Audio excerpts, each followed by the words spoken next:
नमस्कार फ्रेंड, आपका अपना यूट्यूब चैनल रेडिकल गाइड में आपका बहुत बहुत स्वागत है। फ्रेंड, आज की इस वीडियो में हम लोग इलेक्ट्रिकल फॉल्ट से रिलेटेड वीडियो हम लोग जानेंगे। इलेक्ट्रिक फॉल्ट से रिलेटेड ये वीडियो है। आपका कुछ दिन पहले ही मेरे प्लांट में एक फॉल्ट आया था। उसमें क्या था, मेरे प्लांट में 3 फेज सप्लाई है और उसके जो न्यूट्रल है उसमें आपका टेस्टर से जब मैं चेक करता था उसमें फेज सप्लाई शो करता था। ठीक है, तो ये क्या कारण था, ये हमको कम से कम उसको ढूंढने में 2 से 3 घंटा लग गया।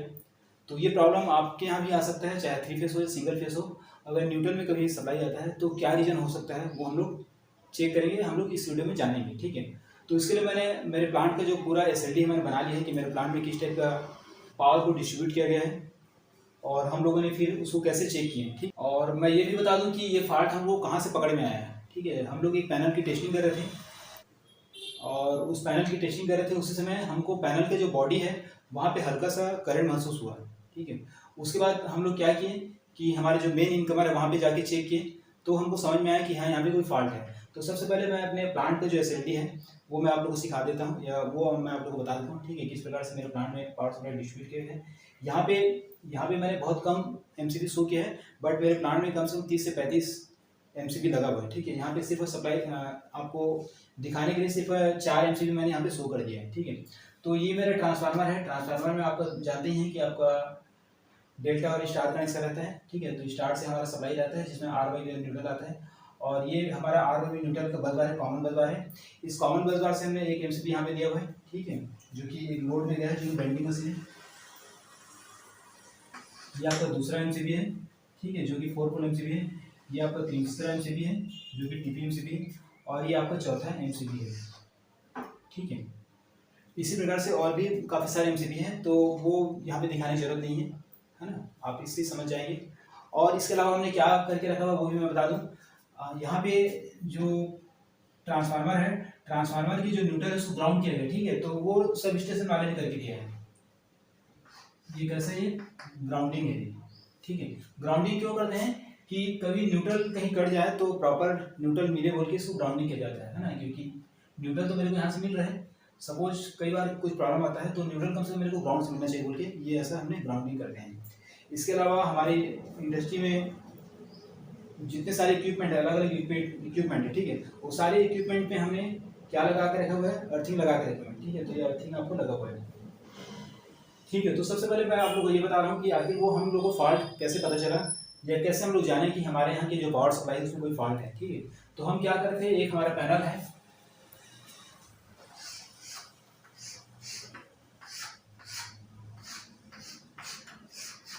ये इलेक्ट्रिकल पैनल है और इस पैनल की जब हम टेस्टिंग कर रहे थे तो इसकी जो बॉडी है वहाँ पे हमको हल्का सा करंट महसूस हुआ। ठीक है, जब ये करंट महसूस हुआ तो हमने क्या किया कि हमारी जो मेन सप्लाई है, मेन MCB वहाँ पे गए। ठीक है, यहाँ पे हमने सप्लाई चेक किया कि क्या हो रहा है यहाँ पे। तो यहाँ पे हम देखते हैं कि हमारा जो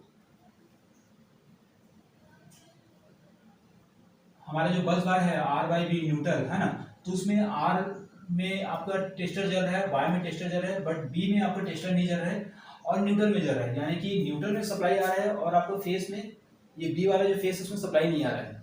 ठीक है, इसके अलावा हमने मल्टीमीटर से चेक किया तो फेस और फेस के बीच में अगर सप्लाई चेक करते हैं 4 से 15 दिखा रहा है और फेस और न्यूट्रल के बीच में हमने सप्लाई चेक किया तो 220 दिखा रहा है। ठीक है, तो यहाँ पे मल्टीमीटर से हम लोग को पता ही नहीं चल रहा है कि प्रॉब्लम किस में है, ये क्या है। जब हम टेस्टर लगा के देख रहे हैं तो क्या है, R में तो फेस दिखा रहा है, Y में फेस दिखा रहा है, B में नहीं दिखा रहा है और न्यूट्रल में फेस दिखा रहा है। ठीक है, यानी कि इसमें तो फॉल्ट है। और इसके अलावा क्या मैंने पहले बताया था कि हमारे जो न्यूट्रल है उसको हमने ग्राउंड किया हुआ है। ठीक है, और आपने देखना कि बहुत सारे जो कंपनी है जो अपना मशीन दिए रहते हैं उस मशीन में न्यूट्रल को वो लोग ग्राउंड कर दिए रहते हैं। ठीक है, ताकि प्रॉपर इसको न्यूट्रल मिल सके। तो ये मान के चलिए कि जितने सारे जो मशीन है ये सारे मशीन को हमने ग्राउंड करके रखा हुआ है।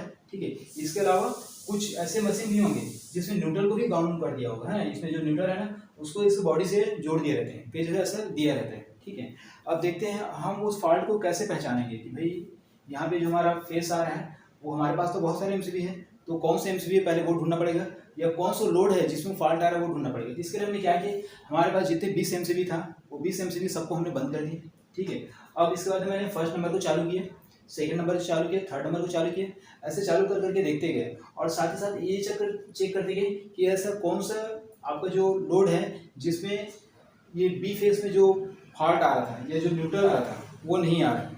तो हमने पहले नंबर को चालू किया, ठीक है, और चेक करके हमने देखा तो ये एकदम प्रॉपर आ रहा था, मतलब इसमें आर वाई बी में टेस्टर जा रहा था और न्यूट्रल में टेस्टर नहीं जा रहा था।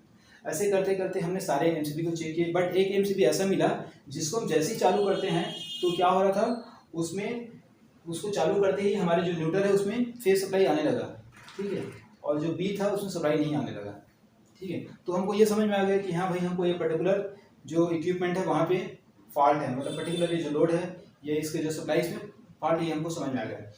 तो ये हमारा एक मशीन है, दो मशीन है, यहाँ पे हमने तीसरा एक टीपी लगा कर रखे हैं, यहाँ पे डीपी लगा कर रखे हैं जो कि लैम्प के लिए। तो कनेक्शन कैसे करते हैं ये भी देख लीजिए। जैसे आपका लैम्प का कनेक्शन रहता है तो क्या रहता है, एक लैम्प में फेस दे देते हैं स्विच द्वारा, ठीक है, और न्यूट्रल को हमने डायरेक्ट यहाँ पे लूपिंग किए रहते हैं, लेकिन न्यूट्रल आपको लूपिंग रहता है ना। ये देखो ये न्यूट्रल को हमने लूपिंग किया हुआ है और ये जो न्यूट्रल है हमारा ग्राउंड भी रहता है कई जगह, ठीक है, ये ग्राउंड है, मान के चलिए ग्राउंड है ये, है ना। और ग्राउंड है इस वजह से क्या हो रहा है कि अगर इसमें फेज भी अगर आ रहा होगा, फेज भी आ रहा है, टच करने पे फेस आ रहा है, ठीक है, फिर भी ग्राउंडिंग की वजह से हमारा ये कोई इक्विपमेंट खराब नहीं हो रहा, जल नहीं रहे।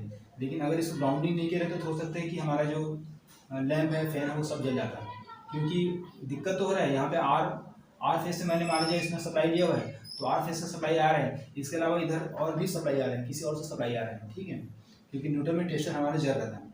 बट इसमें हम लोग वोल्टेज चेक करते हैं, क्या दिखाता है वो 220 दिखाता है, क्योंकि ये ग्राउंड है, इस वजह से ऐसा दिखा रहा है, ठीक है। चलिए हमको इतना तो समझ में आ गया कि हमारा एक पर्टिकुलर जो एमसीबी है उसमें फॉल्ट आ रहा है, तो हमने क्या किए, सारे एमसीबी को बंद किए और जो फॉल्ट वाले एमसीबी उसको चालू किए, ठीक है। उसके बाद हमने वहाँ पे चेक किया तो जो फॉल्ट वाले एमसीबी है उसको चालू करते हैं तभी हमारे बस बार में प्रॉब्लम आता है, ये न्यूट्रल में आपको सप्लाई आता है, बाकी नहीं आता।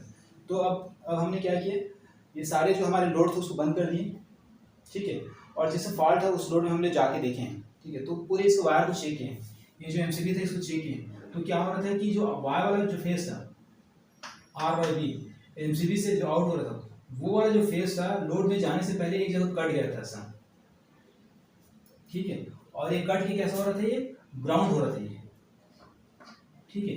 तो जब आपका ये जो बी फेस है ये ग्राउंड हो रहा है, कट तो गया है और साथ ही साथ ग्राउंड हो रहा है, तो इसमें आपको करंट दिखाएगा क्या, नहीं दिखाएगा, है ना। तो वही हो रहा था वहाँ पे, ये भी ग्राउंड है, ठीक है, और ये भी ग्राउंड है, इस वजह से इसमें हमको करंट ही नहीं दिखा रहा था। अब क्या हो रहा था, इसमें करंट क्यों आ रहा है ये हम लोग समझ लेते हैं, ठीक है। चलिए होता क्या है कि कोई जो मशीन रहता है उस मशीन में इंडिकेटर रहता है, आर वाई भी इंडिकेटर रहता है, इसके अलावा कुछ कॉइल से रहता है, ठीक है, तो वो समझते हैं, वो समझने के लिए मैं यहाँ पे आप लोग वाले से बता दूँ कि उसमें सप्लाई क्यों आ रहा था।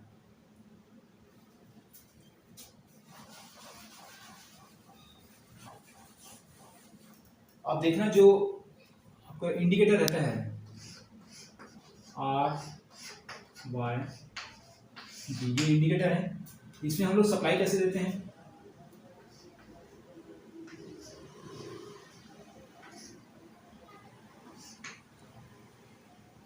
आर फेस मैंने लिया और एमसीबी से होते हुए आर इंडिकेटर दिया, वाई फेस से मैंने सप्लाई दिया, एमसीबी से होते वाई में दे दिया, बी फेस से मैंने सप्लाई दिया और एमसीबी से होते मैंने सप्लाई दे दी, और ये जो रहता है तीनों पॉइंट इसको आपस में शॉर्ट करते हैं और इसको न्यूट्रल कर देते हैं या ग्राउंड कर देते हैं, ठीक है, ये इंडिकेटर का वायरिंग रहता है।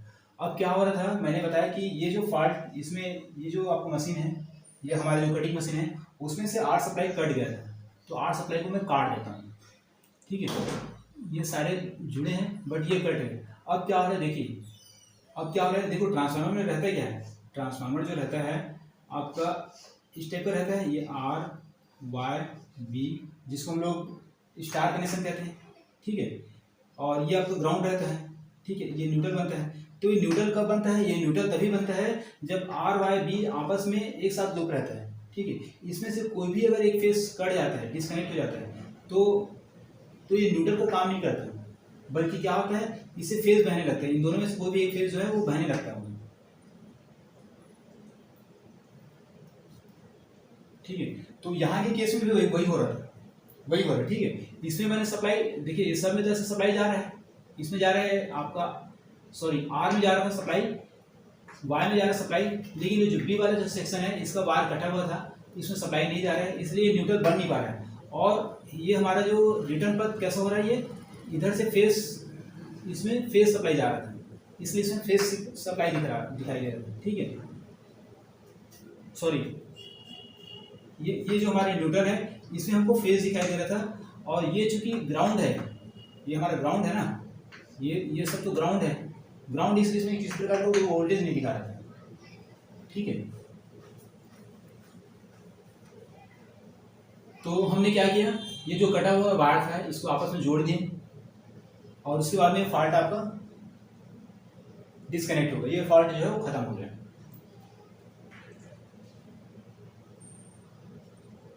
तो आज के लिए इतना ही दोस्तों। अगर ये वीडियो अच्छा लगा तो प्लीज़ इस वीडियो को लाइक जरूर कीजिए, और आप लोग भी कहीं पर भी काम करते हैं तो वहाँ पे कुछ इलेक्ट्रिकल से रिलेटेड कुछ ऐसा फॉल्ट आता होगा जो कई बार दिमाग को चकरा देता है, समझ में नहीं आता है ना, तो वो आप लोग नीचे कमेंट में करके बताना, मैं उसके बारे में जरूर उसका सलूशन बताऊँगा। और ये वीडियो अच्छा लगा तो प्लीज़ इस वीडियो को लाइक जरूर कीजिए, साथ ही साथ मेरे चैनल इलेक्ट्रिकल गाइड को सब्सक्राइब कर बेल आइकन को जरूर प्रेस कर देना, ताकि इसी प्रकार की वीडियो को नोटिफिकेशन आप मिल सकें। और इससे रिलेटेड अगर आपको कुछ क्वेरीज होगा तो प्लीज़ नीचे कमेंट बॉक्स में कमेंट कीजिए, ताकि मैं उस पर अलग से वीडियो बना सकूँ। इस वीडियो को देखने के लिए आपको बहुत बहुत धन्यवाद। Thanks for watching this video. शुक्रिया।